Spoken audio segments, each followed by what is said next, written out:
इस्लामाबाद की इंसदादे दहशतगर्दी अदालत ने 26 नवंबर एहतजाज के दौरान दर्ज मुकदमात में पीटीआई के 56 कारकुनों की जमानत बाद अज गिरफ्तारी मंजूर कर ली है।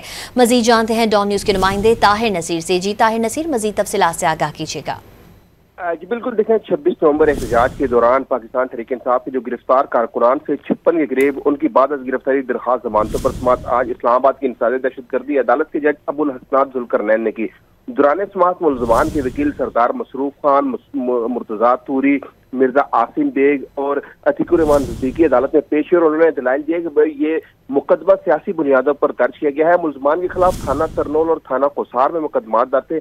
अदालत ने दलाइल सुनने के बाद मुलजमान के वकील ने अदालत को आगाह किया कि इन मुलजमान से कुछ बरामदगी भी नहीं हुई और सिर्फ नंबर पूरे करने के लिए इन मुलजमान को गिरफ्तार किया गया था। अदालत ने दलाइल सुनने के बाद तमाम मुलजमान की 5-5 हजार रुपये मुचलकों की एवज जमानत मंजूर की है और मुचलके जमा कराने के बाद मुलजमान को रिहाई करने का हुक्म दे दिया है। जी अपडेट कर रहे थे ताहिर नसीर, बहुत शुक्रिया आपका। आपको बताएं, इस्लामाबाद की इंसदादे दहशतगर्दी अदालत ने 26 नवंबर एहतजाज के दौरान दर्ज मुकदमात में पीटीआई के 56 कारकुनों की जमानत बाद अज गिरफ्तारी मंजूर कर ली है।